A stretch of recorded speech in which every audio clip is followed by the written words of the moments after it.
अगर मैं हिंदू शास्त्र की बात करूं तो वहां कई ऐसे दोष दिए गए हैं जिससे मानव जीवन में बहुत सारा कष्ट आता है।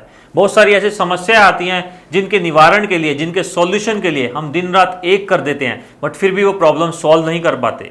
जैसे कि शादी हो जाती है बट शादी का सुख नहीं मिल पाता, बच्चे का सुख नहीं मिल पाता। अगर मैं परिवार की बात करूं तो मैंने देखा है कि बड़ी बड़ी फैमिलियां हैं, साथ रह रहे हैं सारे मेंबर, बट फिर भी फैमिली मेंबर्स के बीच में एक कम्युनिकेशन गैप रहता है, एक डिस्प्यूट बना रहता है। बिजनेस की बात करूं तो पार्टनर्स के बीच कभी बन नहीं पाती है, या फिर आपके जो वर्क एनवायरनमेंट है वहां आप दिन रात मेहनत करते हैं, बहुत कठिन परिश्रम करते हैं, बट फिर भी आपको वो प्रोग्रेस नहीं मिल पाती जो आप डिजर्व करते हैं, जो आप चाहते हैं। तो इन्हीं दोषों में से एक दोष है पितृदोष।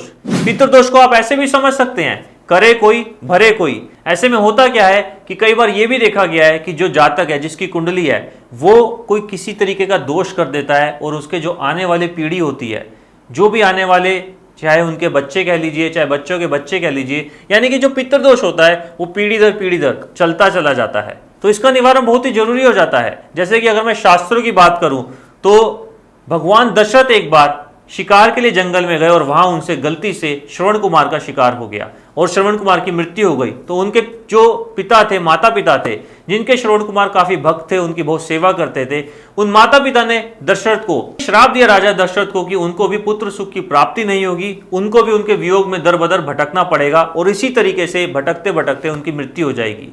और हमने रामायण कथा में ऐसा देखा भी कि राजा राम को 14 वर्ष का वनवास भुगतना पड़ा, जो कि राजा दशरथ जी बिल्कुल नहीं चाहते थे, और उनको उस वियोग में, पुत्र के वियोग में उनकी मृत्यु हो गई।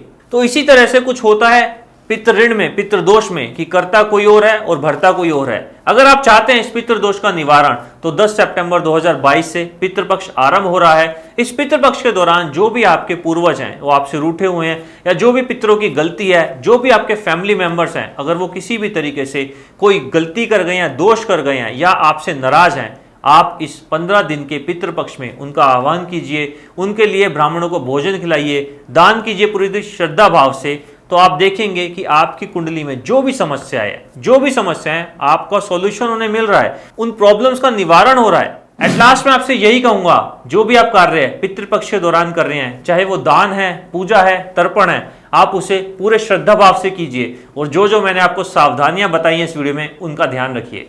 नमस्कार।